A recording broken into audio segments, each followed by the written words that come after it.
네, 안녕하세요. 한 주간도 평안하셨습니까?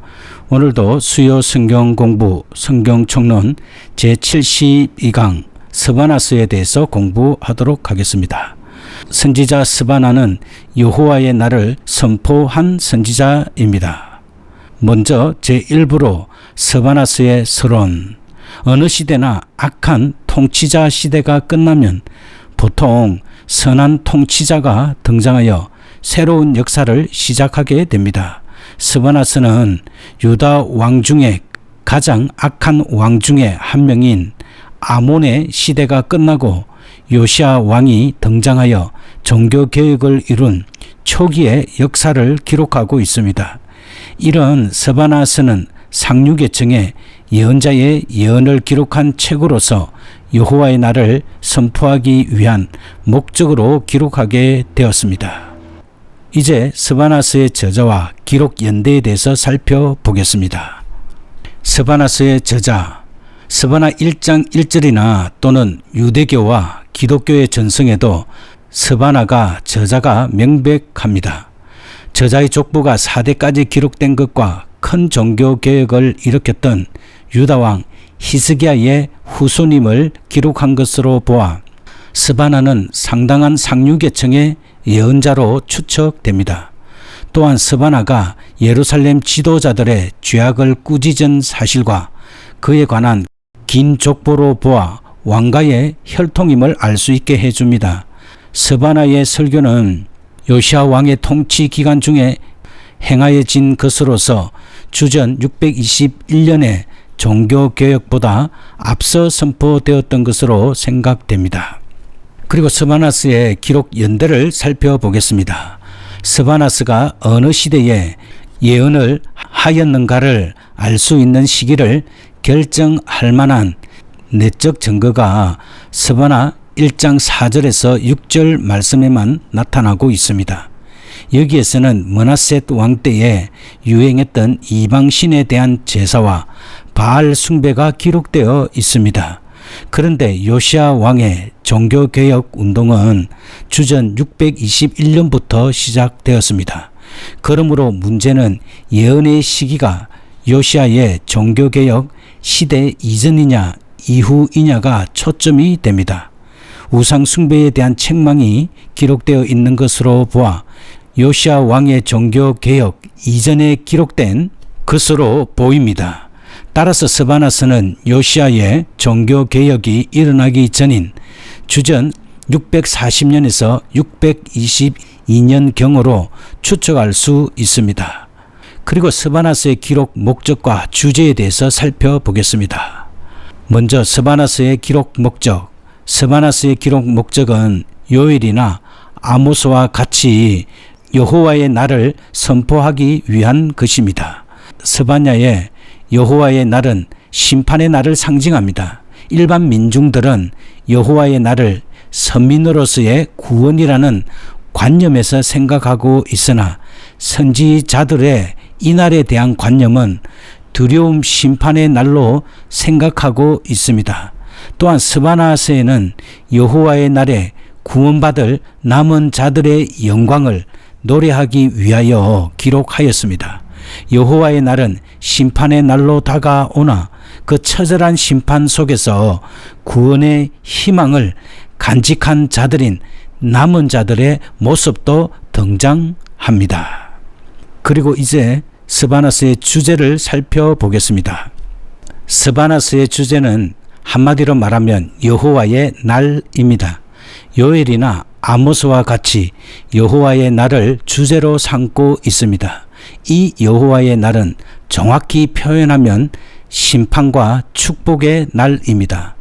따라서 여호와의 날은 먼저 심판의 모습으로 나타나는데 이것은 선지자들의 공통된 예언 형태입니다.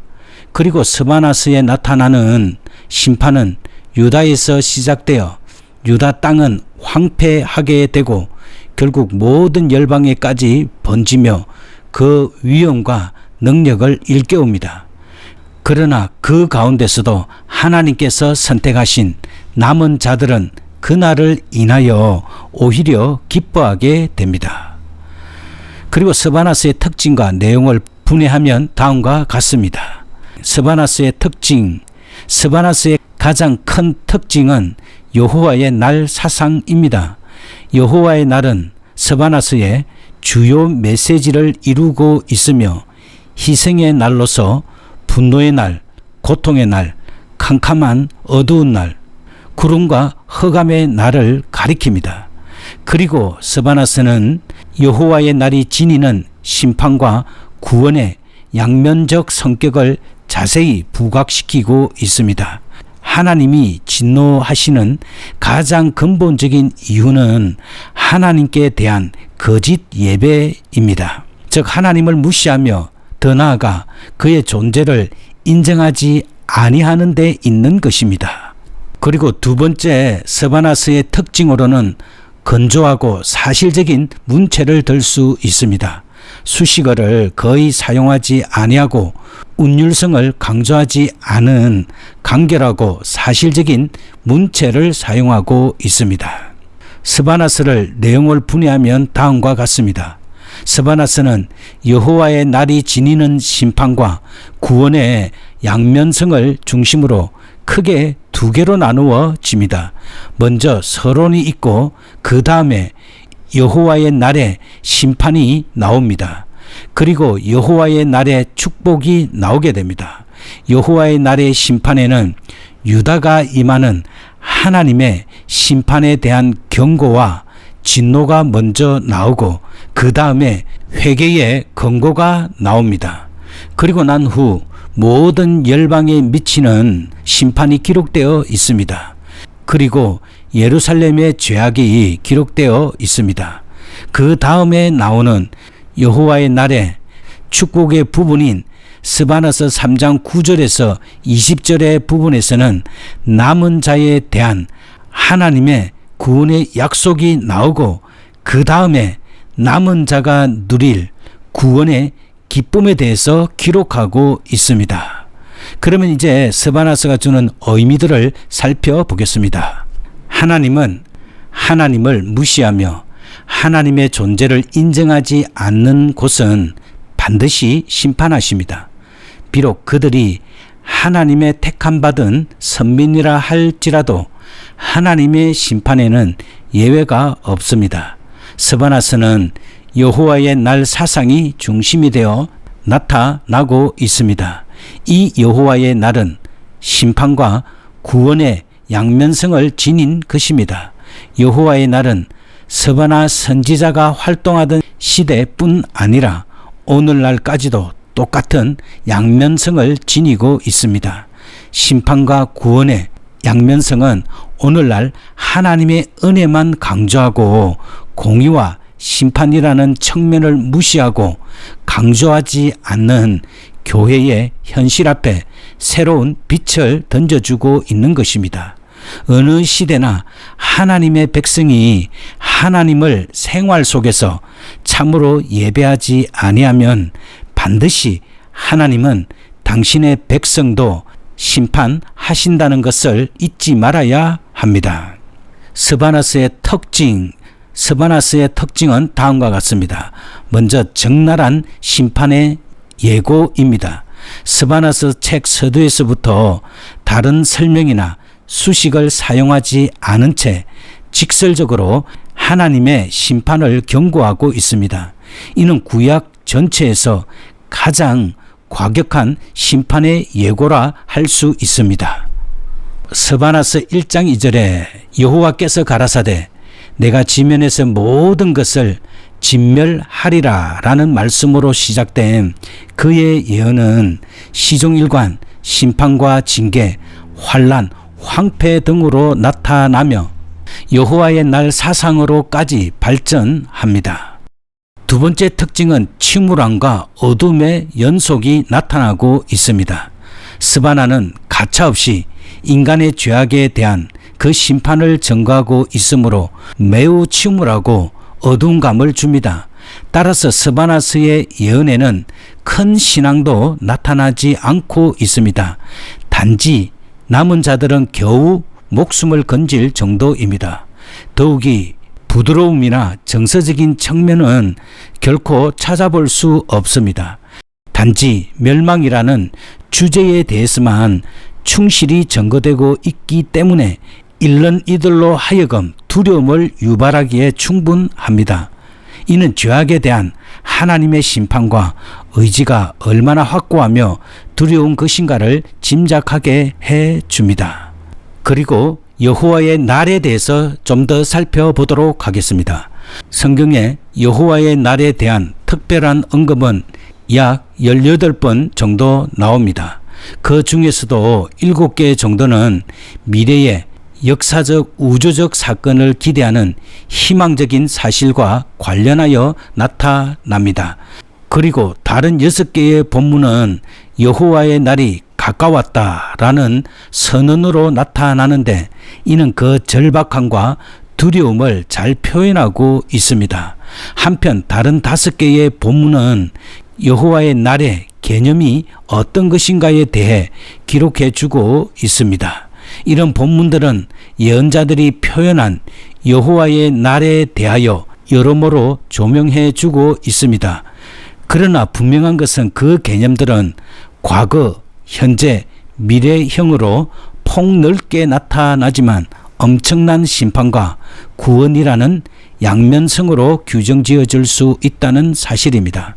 여호와의 날은 두려운 날이지만 한편으로 성도들에게 있어서는 구원과 메시아의 나라가 온전히 들어서게 하는 문턱과 같은 역할을 하기 때문입니다. 이제 입으로 스바나 1장을 통하여서 유다에 대한 진노를 살펴보겠습니다. 구약의 선지서들은 대부분 구약 선민 이스라엘 백성을 중심으로 하는 구약 구속사의 전개 과정 중 이제 폐역의 역사를 거듭하던 분열 왕국 시대가 막바지에 이를 즈음의 시기를 배경으로 기록되어 있습니다. 그리고 대부분의 선지서가 이스라엘의 죄악과 회개 그리고 하나님의 심판을 언급하고 있습니다. 이런 면에서 본 스바나서도 예외는 아닙니다. 이스라엘의 죄악은 그들로 하여금 하나님의 심판을 받아서 이방 민족에 의해서 멸망당하고 마는 비참한 역사를 맞이하게 되는데 가장 큰 역할을 담당하였습니다. 따라서 우리는 그런 유다의 죄악과 그런 유다를 향한 하나님의 진노를 중점적으로 다루면서 구속사적인 의미를 찾아보고자 합니다. 스바나서 1장 1절에서 13절 말씀에는 유다에 임하는 심판에 대한 경고 말씀이 기록되어 있습니다. 스바나는 요시야 왕 초기에 예언하기 시작하였습니다. 나라 안에는 온갖 악습이 행해지고 사회적인 불의가 성행하고 도덕적인 부패가 날로 성해져 갔던 시대이었습니다. 이런 상황 가운데서 스바나는 유다와 열방들에 임하는 여호와의 날을 선포하였습니다. 즉 온 인류에게 닥칠 심판과 구원을 예언하였습니다. 따라서 여호와의 날은 바로 심판의 날을 말씀하고 있는 것입니다. 스바나는 여호와의 날을 언급하고 있으며 이 날은 심판과 구원의 날이라고 묘사하고 있습니다. 하나님의 심판은 철저한 것이며 또한 예외가 없습니다. 그리고 하나님의 심판을 당할 사람들은 우상을 섬기는 자들 뿐만 아니라 믿음을 저버린 자들과 하나님을 믿지 아니하는 자들도 포함이 됩니다. 여기서 심판의 날은 요엘이 예언한 궁극적인 여호와의 날을 가리킨다고 할 수 있는 것입니다. 첫 번째 심판은 이방의 관습과 습관을 좇아 행하던 방백들과 왕자들에게 선포되었고, 두 번째 심판은 백성을 약탈하고 늑탈하는 사람들에게 임하였으며, 세 번째는 정직하지 못한 상인들에게 임하였고, 네 번째는 사악하여 무관심한 사람들에게 심판이 선포되었습니다. 그러므로 이를 구속사의 관점에서 볼 때 이중적으로 해석되어야 합니다. 먼저 심판은 실제로 바벨론 침입에 이루어졌으며 예수님의 재림을 통해 이 세상에 완전한 심판이 이루어짐을 나타내고 있습니다. 따라서 우리 모두는 하나님의 심판대에 선다는 사실을 기억하여야 합니다. 하나님의 심판은 예외가 없습니다. 그러므로 심판의 날은 온 세상에 임하는 크고 두려운 날이 될 것입니다. 따라서 하나님의 심판에 대해 너무 안일하게 생각하고 있지 않는가를 돌이켜 보아야 할 것입니다. 하나님의 존재를 인정하지만 자기와는 별로 상관이 없다고 생각하는 영적 우매자들이 아닌지 생각해 보아야 하며, 하나님의 은혜와 사랑만을 너무 강조하고 하나님의 공의와 심판에 대해서는 별로 언급하지 않고 있는 우리들의 신앙을 점검하고 하나님의 존재를 인정하고 하나님을 섬기며 우리의 삶을 인도하시는 분으로 인정해야 할 것입니다. 그리고 또한 항상 우리의 삶 속에 살아 역사하시는 분임을 믿어야 합니다. 스바나서 1장 14절에서 18절 말씀에는 하나님의 진노에 대해서 말씀하고 있습니다. 스바나는 예루살렘이 멸망당하는 날을 예언하고 있습니다. 그리고 그 예언은 약 40년 후인 바벨론의 느부갓네살 왕의 침입에 의해서 실제로 성취되었습니다. 스바나서 1장 14절에서 여호와의 큰 날이 가깝도다라고 하였습니다. 이것은 그 이전에 여호와의 날을 선포하는 선지자들과 어떤 면에서 다르며 스바나가 선포한 여호와의 날은 어떻게 말하고 있는지 살펴보겠습니다. 바로 이것은 예루살렘 멸망의 임박성을 말하는 것입니다. 스바나가 여호와의 날을 말하면서 스바나서 1장 14절에서 가깝도다라고 언급한 것은 심판의 임박성을 말하는 것입니다. 스바나 이전 시대에 여호와의 날을 언급한 선지자들은 어두움의 날이라는 표현을 사용했으나 그날의 긴급성에 대해서는 언급하지 않았습니다. 그러나 스바나 이후의 선지자들은 그날의 긴급성을 계속해서 알려주고 있습니다. 이것은 갈대아인들의 침입의 때를 가리키는데 예루살렘 성과 유대 국가가 범죄했기 때문이라는 것을 입증해 주는 것이라는 사실을 알리기 위해 마음에 상상할 수 있고 언어로 표현할 수 있는 온갖 상황의 공포를 총동원해서 묘사하고 있습니다. 스바나서 1장 15절에서는 여호와의 날을 분노의 날, 환난과 고통의 날, 황무와 폐괴의 날, 캄캄하고 어두운 날, 구름과 흑암의 날로 표현하면서 그 날의 처참함을 말하고 있습니다. 그리고 그 심판에서는 어떤 인간적인 방법으로도 구원 받을 수 없다고 잘라서 말하고 있습니다. 그리고 또한 하나님의 심판의 임박성을 의식하며 생활할 것을 말씀하고 있습니다. 스바나는 반드시 있을 하나님의 심판을 언급하고 있는데 이것은 바로 우리가 반드시 있을 하나님의 심판 앞에 섰을 때 우리의 가정 그리고 나는 어떤 판결을 받을 신앙생활을 하고 있는가 반성하고 재고해 보아야 합니다. 하나님의 심판은 그 어떤 자에게도 예외가 없습니다. 우리는 하나님의 심판을 먼 훗날에 있을 것으로 여기는 것이 아니라 항상 하나님의 심판의 임박성을 의식하면서 주님의 경고에 말씀에 귀를 기울이고 살아야 할 것이며 항상 주님과 교제를 게을리하지 말아야 합니다. 하나님은 그의 자녀들에게 항상 좋은 것을 주시기를 원하시며 그의 자녀들이 올바른 진리 안에서 살아가기를 원하십니다. 그러나 그의 자녀들이 하나님의 뜻에 맞게 살아가지 않고 그릇된 길로 가거나 악한 유혹에 빠져 범죄하면 그 범죄를 처음에는 한두 번 경고하시나 그래도 계속해서 그릇된 길로 가면 이방 민족이나 다른 것들을 들어서 그의 자녀가 깨달을 수 있도록 그의 자녀들에게 채찍을 가하십니다. 유다는 그 자신들이 저지른 죄악과 불의, 부정과 부패로 인하여 크고 두려운 날인 여호와의 날이 다가오고 있다는 것을 스바나를 통해서 듣게 되었습니다. 하나님의 진노가 유다 백성들에게 임하기 시작한 것입니다.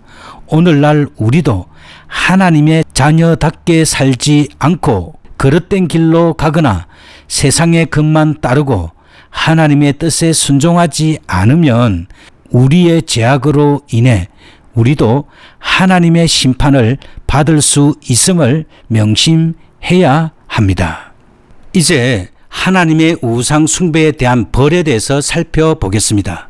첫 번째, 일반적인 심판, 제1장의 남유다와 열방에 임할 여호와의 심판에 대해 언급하는 전반부의 서론격에 해당하는 부분으로 세상 끝날에 있을 여호와의 전 우주적인 심판으로 선포하고 있습니다.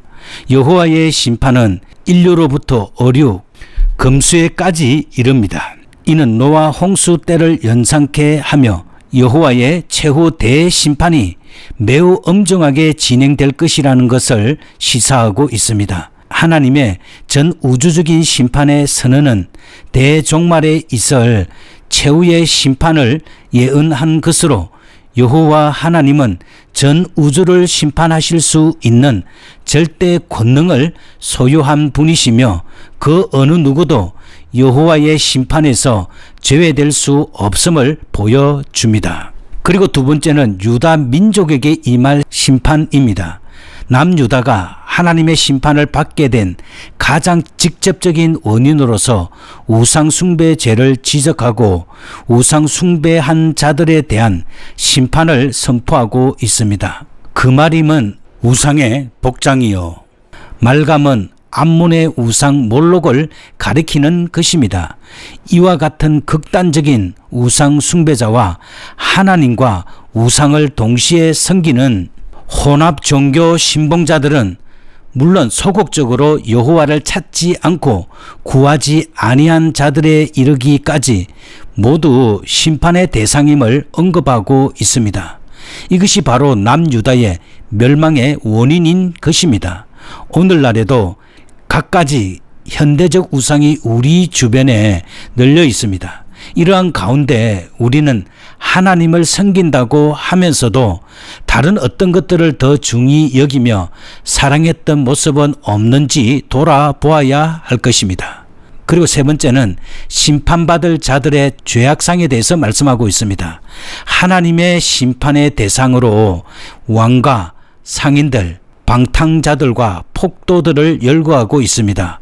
왕가의 죄악은 이방 옷을 입는 것과 문턱을 뛰어넘은 것입니다. 그들은 애국과 아수르, 바벨론의 의복을 단순히 취한 것이 아니라 여호와의 율법과 숭배를 신실하게 지키기보다 사치스럽고 우상을 숭배하는 이들 나라를 동경하고 영적으로까지 의지하고 추종하려 했던 것입니다.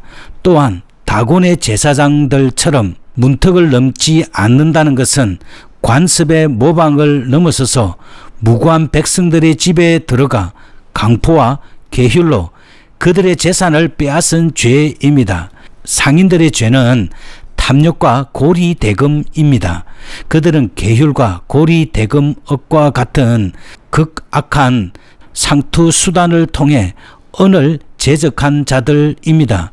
그들의 사특한 처세술로 치부된 부는 저주가 되며 그렇게 모은 부는 사라지게 될 것입니다. 방탕한 자들과 폭도들에게도 두 종류의 죄가 있는데 방종과 무신앙입니다. 무릇 찌꺼기 같이 가라앉은 그들은 자신들의 죄악된 욕망과 부패한 본성의 희열에 내맡긴 채 마음과 심정을 닫아버리고 뻔뻔스러운 무신앙을 고집하며 하나님의 섭리를 부인하는 자들입니다. 그리고 네 번째는 심판받을 자들에 대한 징계를 선포하였습니다. 왕가의 죄인들은 그들의 불법 때문에 소집될 것이며 비록 하나님은 그들로부터 멀리 계실지라도 돌아오셔서 그들이 지은 악행을 심판하실 것입니다. 상인들은 그들의 부당한 취득을 박탈당할 것이며 그들 스스로 파멸케 될 것입니다. 또한 방탕한 자들과 폭도들은 그들의 가장 어두운 은신처에서 끌려 나와서 그들의 감각주의와 무신앙에 대한 심판을 받게 될 것입니다. 그리고 이제 여호와의 날의 심판에 대해서 살펴보겠습니다. 바로 그 여호와의 날의 심판은 그 심판이 임박하였다라는 것입니다. 여호와의 심판의 날이 가깝도다, 가깝고도 심히 빠르도다 라고 반복하여 말함으로써 유다에 대한 하나님의 심판이 매우 임박했음을 강조적으로 나타내고 있습니다. 그 재앙의 날은 분노와 환란의 날이요 황폐와 파괴의 날이며 캄캄하고 어두운 구름과 흑암의 날이라고 하였습니다. 그러나 이러한 상황이 훨씬 더 적절히 적용될 날은 마지막 심판의 날입니다. 이때 주 예수 그리스도께서 그의 거룩한 천사들과 함께 타오르는 불꽃 속에서 나타나실 것입니다. 그리고 그 심판은 비참한 심판의 광경이 될 것입니다. 하나님의 심판이 죄인들에 대해서는 어느 누구도 막론하고 철저하고도 분명하게 진행될 것이며 그 무엇으로도 변개시킬 수 없는 필연적인 것임을 보여주고 있습니다. 우상을 섬기며 하나님을 찾지 않는 자들을 심판하실 때 하나님께서는 그들을 소경이 혼자 길을 걸어가며 당하는 것 같은 고통을 주겠다고 하셨습니다. 또한 하나님보다 재물을 더 의지하는 자에게 하나님께서는 심판의 날에 질투의 불꽃으로서 삼키어 버리겠다고 말씀하셨습니다.